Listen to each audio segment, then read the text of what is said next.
All right. Hi, everyone. I'm Thomas Pesquet. I'm an astronaut. I now hold a record for most days in space for a European and also the number of spacewalks. But this was never really meant to be. I wasn't destined for anything.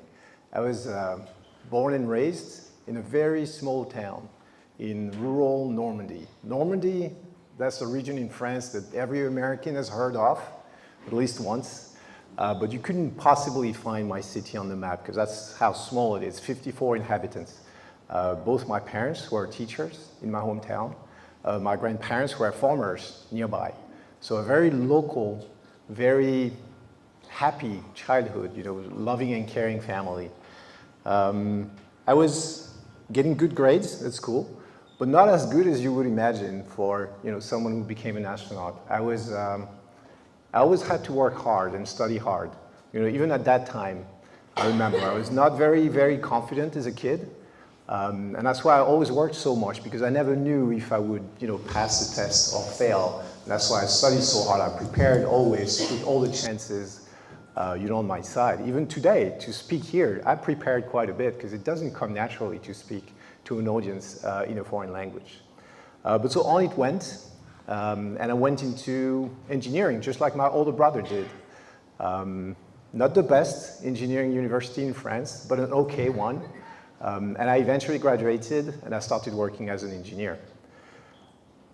At that point in time, my mom was very happy because, moms, they worry for their kids, and mine is no exception. So there I was, very stable job, job security, very safe, at the desk, her dream.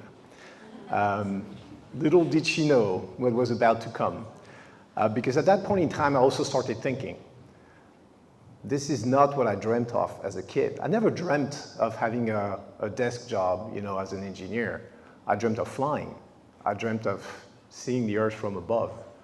And so I thought, I owe it to myself to at least try. And so I quit my job, my comfy job, safe job as an engineer, and I started flying. I applied to a pilot selection, and I was selected, but not as a Top Gun, hotshot fighter pilot, airline pilot, which I thought was already pretty good for somebody like me coming from nowhere. And I started flying all over Europe wearing my nice uniform. My mom didn't like it one bit. She told me once, make sure you don't fly too fast, as if there's speed limits in the sky or something. But anyway, moms will be moms. But then, something started happening for me because I thought, I could become an engineer. I managed to become a pilot. Maybe I can do more things. Maybe there's more out there. And I started traveling. I started, doing all kinds of crazy sports like skydiving and things like that. Until one day, and I'll always remember, April 2008, I get a phone call from my friend Laurent. He's an engineer at CNES, French Space Agency, where I used to work. He's a former colleague. And he's telling me, have you heard? There's an astronaut selection coming up.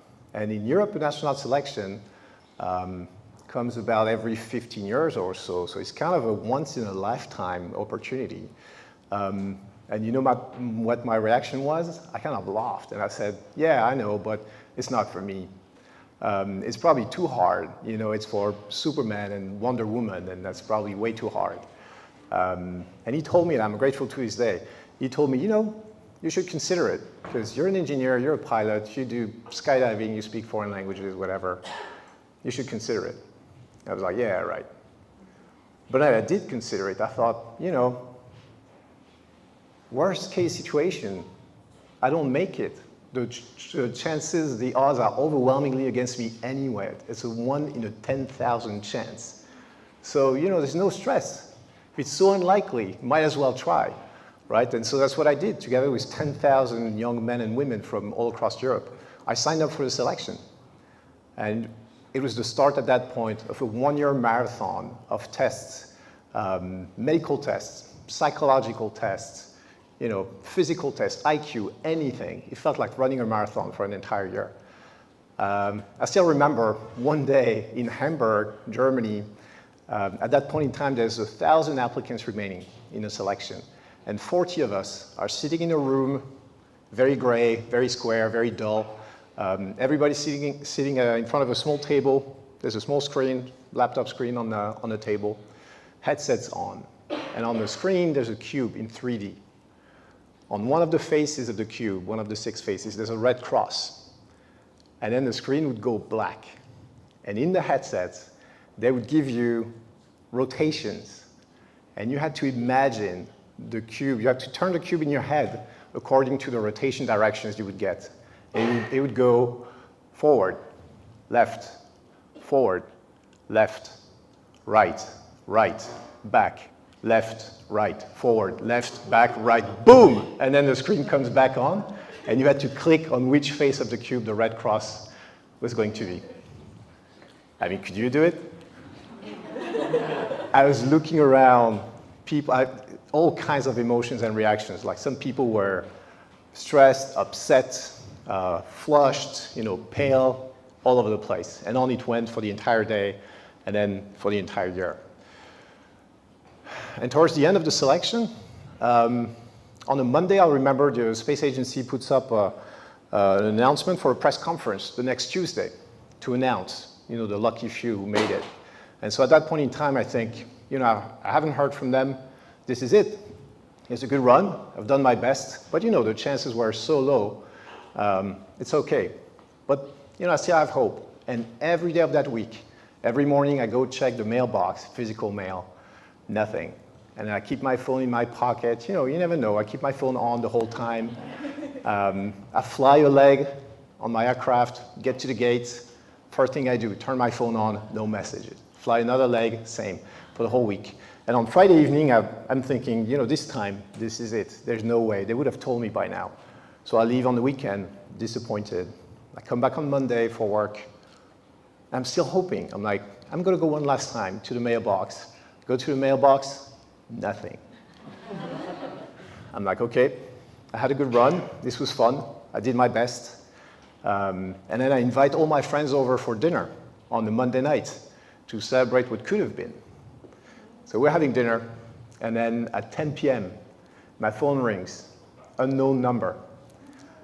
My girlfriend at the time, she's now my wife, she looks at me, I look at her, and she knew immediately. She knew before I did.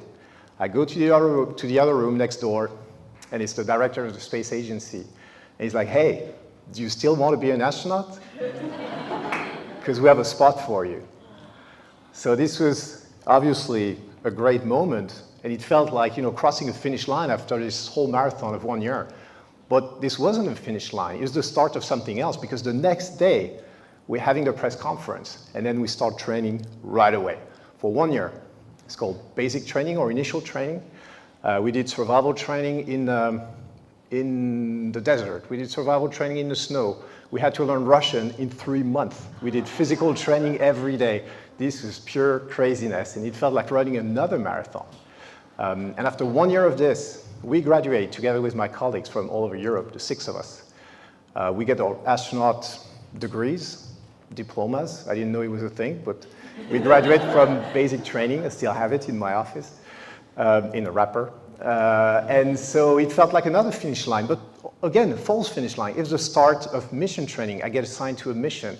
For 3 years now, I get to train, come to Houston, Texas with NASA, go to Russia, train on a Soyuz spacecraft, learn how to do spacewalks, et cetera, et cetera.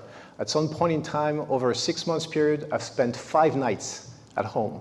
So this was obviously very hard, but we made it. We got to the finish line.